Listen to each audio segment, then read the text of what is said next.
আসসালামু আলাইকুম। আমি এই মুহূর্তে চলে আসলাম আঞ্জুমান মফিদুল ইসলাম কবরস্থানে। এই যে আজকে আরেকটি বেওয়ারিশ লাশ আসছে। গত পরশুদিন যে লাশটি দাফন করা হয়েছিল তারই এটা এখানে।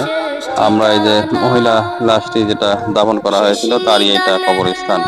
আর তারই পাশেই আবার এই যে আরেকটি কবর কাটা হচ্ছে। আমার সাইফুল ভাই কবরটি কাটা শুরু করে দিয়েছে। এই যে দেখতেই পাচ্ছেন এটা আমরা উঁচু জায়গা, আর এইদিকে কিন্তু নিচু জায়গা। যেহেতু বর্ষা মৌসুম এখন চলছে, এই বর্ষা মৌসুমে আমরা এই নিচুর দিকে যে কবরগুলো আছে, এই এখন এই নিচুর দিকে আমরা কবরগুলো দেই না।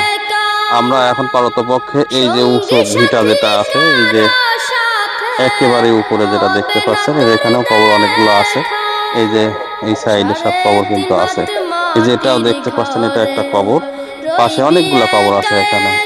শত শত কবর কিন্তু আমাদের এই কবরস্থানে বেওয়ারিশ দাফন করা হয়েছে।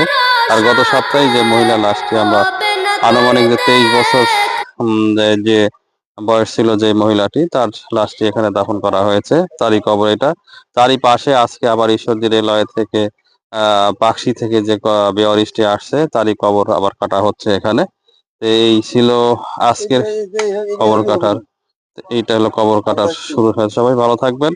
আর আঞ্জুমানের যে বেওয়ারিশের যে ভিডিওগুলো আমরা দিয়ে থাকি, বেশি বেশি করে শেয়ার করবেন, যেন অন্তত সারা বাংলাদেশের মানুষ দেশ বিদেশ থেকে কবরস্থানটি দেখতে পারে এবং এই বেওয়ারিশের ওয়ারিশ যেন বের হয়, আমরা সেটাই আশা করি। সবাই ভালো থাকবেন। আল্লাহ হাফেজ।